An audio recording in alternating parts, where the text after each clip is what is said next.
صلی وسلم على رسوله الكريم أما بعد فأعوذ بالله من الشيطان الرجيم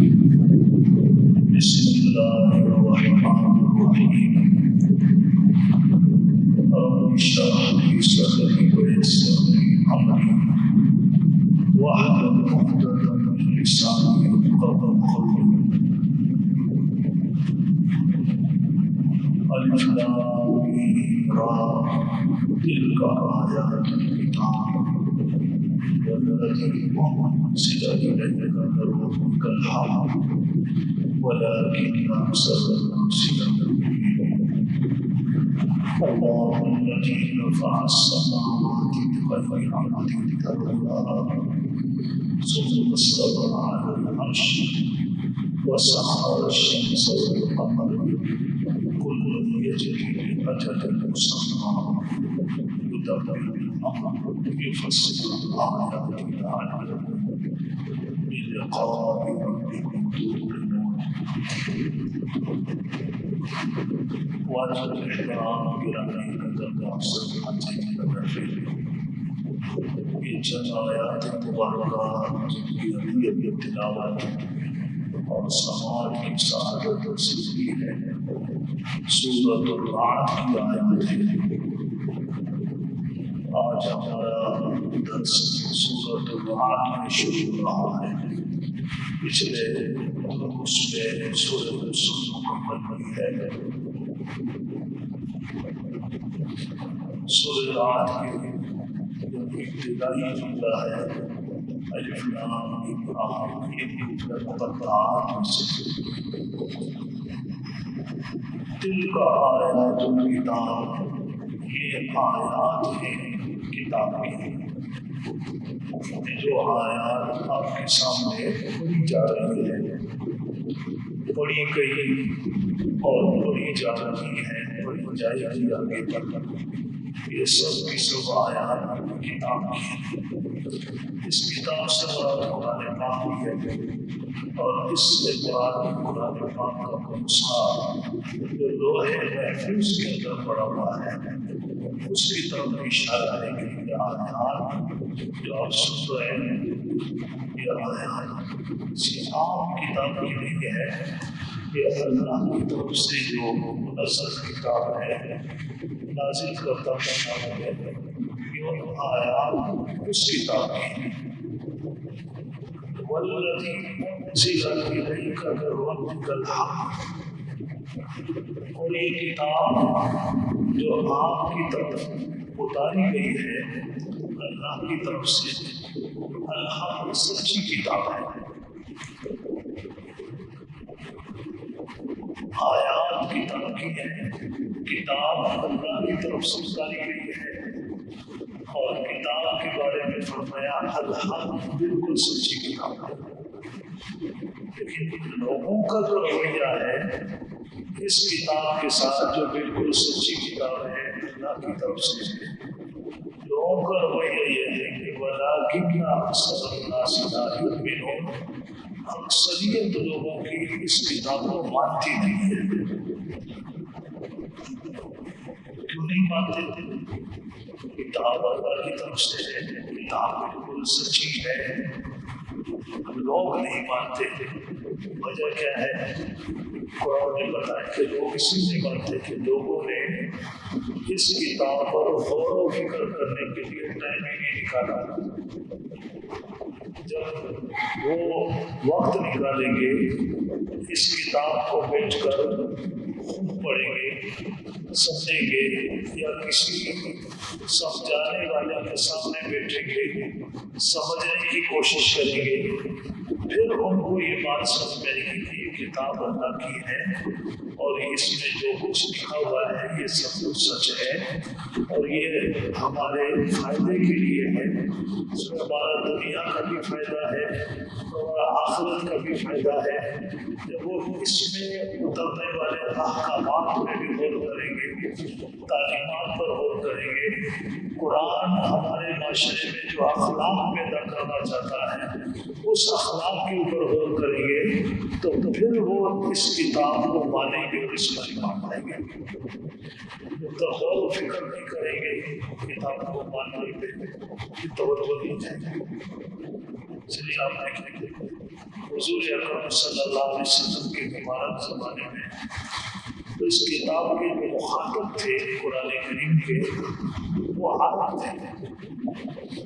اور جو کوئی ادھر ادھر سے اجمی فارسی آ بھی جاتا تو اس ماحول کے اندر کہ سب عربی بول رہے ہوتے تھے وہ بہت جلدی عربی بولنا شروع کر دیتا تھا اور عربی اس کو سمجھنا شروع ہو جاتا تھا۔ ان کو قرآن کریم نے مخاطب کیا کہ تم اس کی عربی پر اس کے انداز اسلوب پر غور کرو، غور و فکر سے تم اس نتیجے پر پہنچو گے کہ یہ کتاب اللہ کی طرف سے ہے۔ قرآن پاک نے اس بات کو یقینی بنانے کے لیے اور ان کے دل میں یہ بات اتارنے کے لیے انہیں اس بات کی بھی دعوت دی کہ وَإِن كُنتُمْ فِي شَكٍّ مِّمَّا نَزَّلْنَا عَلَىٰ عَبْدِنَا فَأْتُوا بِسُورَةٍ مِّن مِّثْلِهِ وَادْعُوا شُهَدَاءَكُم مِّن دُونِ اللَّهِ إِن كُنتُمْ صَادِقِينَ۔ اگر تمہیں اس کتاب کے بارے میں یہ شک لگ رہا ہے کہ کتاب اللہ کی طرف سے اتاری ہوئی نہیں ہے بلکہ محمد عربی صلی اللہ علیہ وسلم نے اپنی طرف سے تصدیق کی ہے، اپنی طرف سے لکھی ہے، پھر محمد عربی صلی اللہ علیہ وسلم کی طرح تو تم بھی عربی بولتے تھے، جس معاشرے میں محمد عربی صلی اللہ علیہ وسلم رہ رہے ہیں تم بھی اس معاشرے میں، تو پھر تم بھی جمع ہو کر اور صرف اکیلے نہیں سب کے سب اور بھی کوئی اس مسئلے میں تمہاری مدد کرنا چاہے اس کو بھی بلانا، اور تو تم بھی اس کی طرح کوئی ایک صورت کوئی ایک صورت اس کی طرح بنا، پتہ چل جائے گا کہ بھئی اس طرح کتاب کو انسان بنا سکتا ہے۔ جب تم وقت کے اتنے بڑے فصیح ہو اور بلاغت اور فصاحت کے اعلیٰ مقام پر ہو، تم سب مل کر قرآن پاک کی طرح کوئی صورت نہیں بنا سکتے، تو پھر اس بات کو مان لو کہ قرآن پاک محمد عربی صلی اللہ علیہ وسلم کی تصدیق نہیں ہے، یہ اللہ کی طرف سے اتاری ہوئی کتاب ہے۔ کوئی بھی انسان، کوئی بھی جن، کوئی بھی فرشتہ اس کی طریقے سے کوئی ایک صورت یا ایک آیت بھی نہیں بنا سکتا، تو لہذا تم اس کتاب پر کوئی مان لاؤ یہ اللہ کی طرف سے اتاری ہوئی کتاب ہے۔ لیکن اس میں غور و فکر کی ضرورت ہے۔ جیسے میں نے آپ کو بتایا تھا انگلینڈ کی یونیورسٹی میں ایک عیسائی نے قرآن پاک پر اعتراض کیا کہ قرآن پاک جو ہے وہ اللہ کی کتاب نہیں ہے، یہ محمد عربی صلی اللہ علیہ وسلم کی اپنی تصدیق کرنا کتاب۔ اسی یونیورسٹی کے دوسرے عیسائی طالب علم نے اس کا جواب دیا اور اس کو کہا کہ میں عربی انشاء کا طالب علم ہوں، میں اس یونیورسٹی میں عربی پڑھتا ہوں اور میں یہ دعوے سے کہتا ہوں کہ قرآن پاک محمد عربی صلی اللہ علیہ وسلم کی تصریح نہیں ہے، اس لیے کہ محمد عربی صلی اللہ علیہ وسلم کے جو ارشادات ہیں ان کے یہ مسلمان حدیث بولتے ہیں، اس کو قرآن نہیں بولتے، اور یہ جو کتاب ہے قرآن اس کو قرآن بولتے ہیں۔ اور میں عربی انشاء کا طالب علم ہوں، میں نے اس پر بہت غور کیا ہے کہ قرآن کی عربی الگ ہے، حدیث کی عربی الگ ہے۔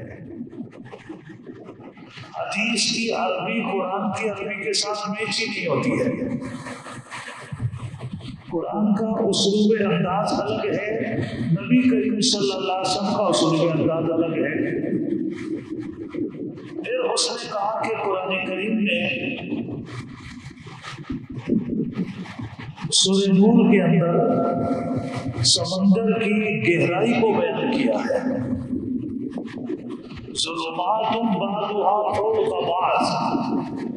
قرآن پاک نے سمندر کے اندھیروں کو، سمندر کی گہرائی کو اس انداز سے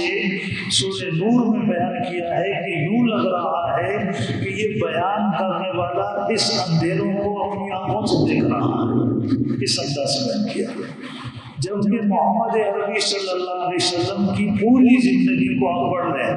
وہ کبھی انہوں نے سمندر کا سفر نہیں کیا، تو اس نے یہ دو دلائل دیے کہ قرآن پاک محمد عربی صلی اللہ علیہ وسلم کا لکھا ہوا نہیں ہے، یہ اللہ کا کلام ہے،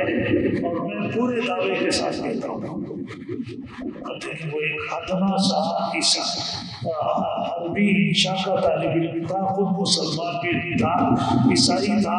لیکن اس نے تھوڑا سا غور و فکر کیا قرآن پاک پر، تو اس نتیجے پر پہنچا کہ قرآن پاک کسی انسان کی تصنیف ہے ہی نہیں، یہ اللہ کی تصنیف ہے۔ یہی بات اللہ نے اس آیت میں فرمائی کہ کتاب تو سچی ہے، اللہ کی طرف سے آئی ہے،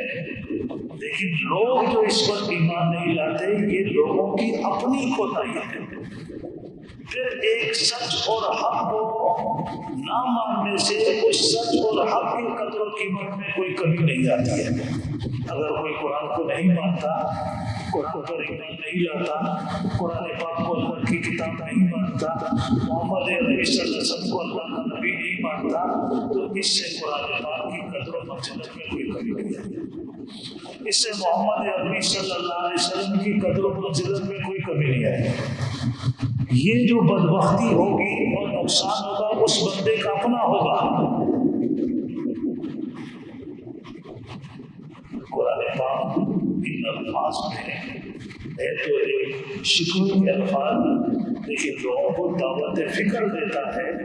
کہ آپ تھوڑا ٹائم نکالیں زندگی میں، جیسے آپ اور اپنے بہت سے کاموں کے لیے وقت نکالتے ہیں، تو آپ اس کے لیے وقت نکالیں، اس کو سمجھیں، یہ سچی کتاب ہے، یہ آپ سے وقت مانگتی ہے، آپ کی توجہ مانگتی ہے، آپ پر آپ کے بچوں کا حق ہے، اپنے بچوں کو یہ کتاب پڑھائیں اور سمجھائیں، یہ ان کا حق بنتا ہے بچوں کا۔ اتنی سچائی سے اور اتنی صداقت سے اپنے آپ کو دور رکھنا، اپنے بیوی بچوں کو دور رکھنا، لوگوں کو دور رکھنا، یہ کوئی انصاف کی بات نہیں۔ سمجھنے کے لیے انسان تھوڑی سی بھی توجہ دے، اس کو بات سمجھا جائے۔ کتاب میں نے پڑھا وہ جانچ کا ایک قافلہ جو 12-13 افراد پر مشتمل تھا، یہ قافلہ پہلے زمانے میں لوگ پیدل حج کرتے تھے، گھوڑوں پر، اونٹوں پر سوار ہو کر دور دراز علاقے سے 2 مہینے مسافت طے کر کے اور مکہ مکرمہ پہنچتے، مدینہ منورہ جاتے۔ اسی طرح یہ قافلہ بھی سفر کرتا تھا۔ دوران سفر ان کو راستے سے ہٹ کر دور ایک خوبصورت اس وقت کے حساب سے عمارت نظر آئی۔ انہوں نے کہا کہ چلتے ہیں، ابھی مسلمان ہوا تو ٹھہرنے کے تھوڑا آرام کر لیں گے، 1-2 دن آرام کر کے پھر آگے اپنے سفر کو جاری رکھیں۔ چل پڑے، وہاں پہنچے، اپنے اونٹوں سے گھوڑوں سے اترے، دروازہ بجایا، اندر سے ایک خوبصورت نوجوان باہر آیا اور رسمی گفتگو کے بعد اس نے فوراً ان کے لیے جو مہمان خانہ تھا وہ کھولا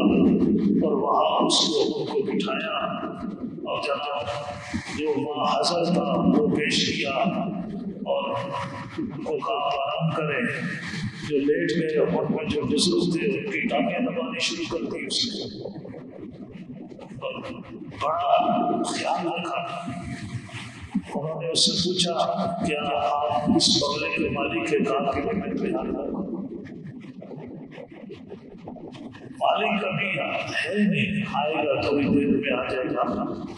اس سے بھی آپ کی ملاقات ہو جائے گی۔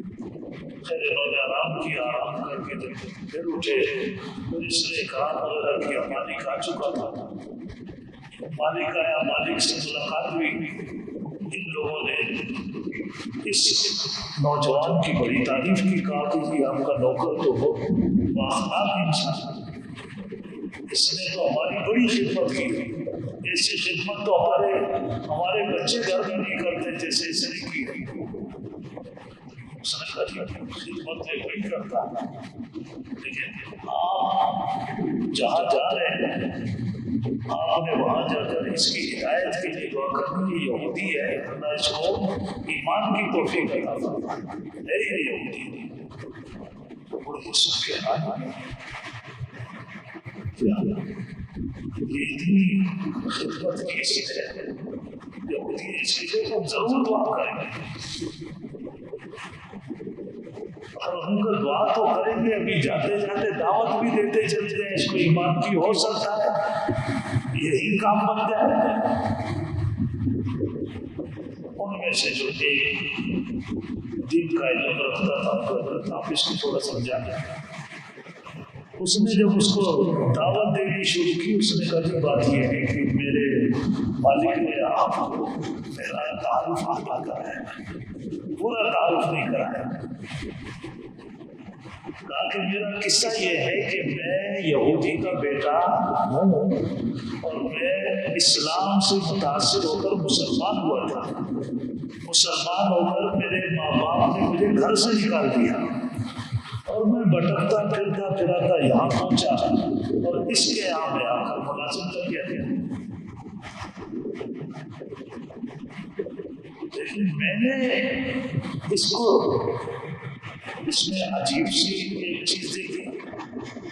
وہ یہ کہ یہ تو خود محمد عربی صلی اللہ علیہ وسلم کے ساتھیوں پر جو اس کے صف اول کے ساتھی ہیں حضرت ابوبکر صدیق حضرت عمر پر بہت سخت قسم کی تنقید کرتا ہے، تو محمد عربی صلی اللہ علیہ وسلم کے صحابہ کو برا بھلا کہتا ہے، اپنے آپ کو مسلمان کہلاتا ہے۔ تو پھر میں نے سوچا کہ جب محمد عربی صلی اللہ علیہ وسلم کے ساتھی اچھے نہیں تھے، اس کی زبانی، اس سے تو پھر حضرت موسیٰ علیہ السلام بھی اچھے تھے، ان کے ساتھیوں پر ہم یہودیوں سے کوئی بھی تنقید نہیں کرتا، ہم تو ان کو اچھا مانتے ہیں۔ تو میں اس کے رویے کو دیکھ کر میں نے کہا چلو میں دوبارہ یہودی بن جاتا ہوں۔ بس یہ بات جب یہ کر رہا تھا تو اس کے مالک کے چہرے کے تغیرات بدل رہے تھے، اور بس اس نے بات کی، اس نے کھڑے ہو کر کارخانہ بات ہو رہے تھے، توبہ کرتا ہوں آج کے بعد میں نبی کریم صلی اللہ علیہ وسلم کے کسی ساتھی پر تنقید نہیں کروں گا۔ اس کا مطلب یہ کہ ہم خود غلط راستے پہ چل پڑے جس کی وجہ سے یہ نوجوان ہمیں دیکھ کر سیدھے راستے سے بھٹکا۔ اب آپ دیکھیں گے چھوٹی سی بات تھی، اور اس پر جب اس نوجوان نے توجہ دلائی، اس آقا کو اللہ نے ہدایت عطا فرما دی۔ قرآن آج یہی ہماری توجہ دلانا چاہتا ہے، اگر آپ تھوڑی بھی توجہ دیں گے آپ کو ہدایت ملے گی۔ اب دیکھیے حضرت عمر رضی اللہ تعالیٰ کفر میں کس قدر پختہ تھے، تلوار لے کر نبی کریم صلی اللہ علیہ وسلم کا سر قلم کرنے کے لیے گھر سے چلے تھے۔ کیا تھا کہ اس معاشرے نے حضرت عمر رضی اللہ تعالیٰ عنہ کے ذہن میں کچھ ایسی باتیں ڈال دی تھی کہ جن باتوں سے اس کے دل میں نبی کریم صلی اللہ علیہ وسلم کی نفرت آ گئی تھی۔ جب راستے میں ان کو پتہ چلا اور کسی بزرگ نے بتایا کہ پہلے اپنے بہن کی اپنے بہنوئی کی خبر تو لو، جس کا تم سر قلم کرنے جا رہے ہو وہ تو ان کی غلامی کا اعلان کر چکے ہیں، تو ان کی غلامی کا شرف حاصل کر چکے ہیں۔ تو عمر رضی اللہ تعالیٰ نے جو بتائے ہیں وہ تفصیل ہے، اور میں نہیں جاتا اس میں، لیکن کیا جو سورہ طٰہٰ انہوں نے سنی ہے ابتدائی آیات، ان آیات کے اندر ان تمام باتوں کا انہیں جواب مل گیا جو پروپیگنڈا نبی کریم صلی اللہ علیہ وسلم کے خلاف کیا جا رہا تھا۔ یہ تھا مشرکین مکہ کا کہ اگر اللہ نے محمد عربی صلی اللہ علیہ وسلم کو رسول بنانا ہی تھا، رسالت دینی تھی، تو پھر ہم سے اللہ نے مشورہ کیوں نہیں کیا؟ ہم بھی تو مکہ کے سردار تھے، بڑے لوگ تھے۔ لیکن سورہ طٰہٰ میں موسیٰ علیہ السلام کا ذکر کرتے ہوئے اللہ نے فرمایا وَهَلْ أَتَاكَ حَدِيثُ مُوسَىٰ إِذْ رَأَىٰ نَارًا فَقَالَ لِأَهْلِهِ إِنِّي آنَسْتُ نَارًا۔ کہ اللہ جب کسی کو نبوت سے نوازتا ہے تو اللہ کسی سے مشورے نہیں کرتا۔ حضرت موسیٰ کو جب اللہ نے نبوت دینی تھی تو اللہ نے مصر کے کوئی سردار نہیں بلائے، کوئی میٹنگ نہیں کی۔ حضرت موسیٰ علیہ السلام کو تو دور سے آگ نظر آئی تھی، وہ اللہ کی تجلیات تھی، لینے آ گئے تھے، اللہ نے نبوت سے انہیں سرفراز فرمایا۔ باتیں جو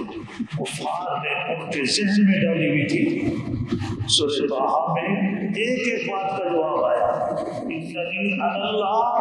لا الہ الا اللہ۔ ان لوگوں نے جو ان کے ذہن میں بتوں کے بارے میں الوہیت کا ایک تصور ڈالا ہوا تھا، قرآن کریم نے دو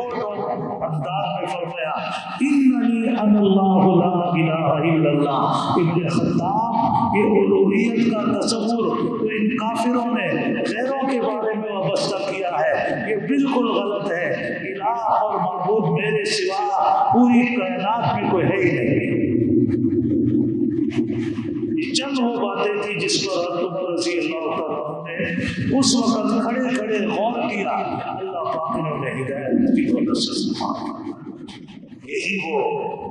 باتیں ہیں جو قرآن پاک دنیا کی رہتی بھی انسانیت کو دعوت دیتا ہے کہ آپ بھی آئیے، آج کی آیت پہ غور کریں تو ہمیں سمجھ میں آئے گا کہ قرآن سچا ہے اور حق ہے، کوتاہی ہے تو تمہاری طرف سے۔ اس غفلت اور کوتاہی کو دور کرو، زندگی کا کوئی بھروسہ نہیں ہے، اگلے لمحے موت واقع ہو جائے پھر ان سعادتوں سے ہمیشہ کے لیے محروم ہو جاؤ گے۔ آج اللہ نے موقع دیا ہے، اللہ ہمیں بھی سمجھنے کی اپنی توفیق نصیب فرمائے۔ قرآن پاک کے ساتھ اللہ پاک ہمیں مخلصانہ تعلق نصیب فرمائے اور اللہ پاک قرآن کی برکتیں دے دے اور آخرت نصیب فرمائے۔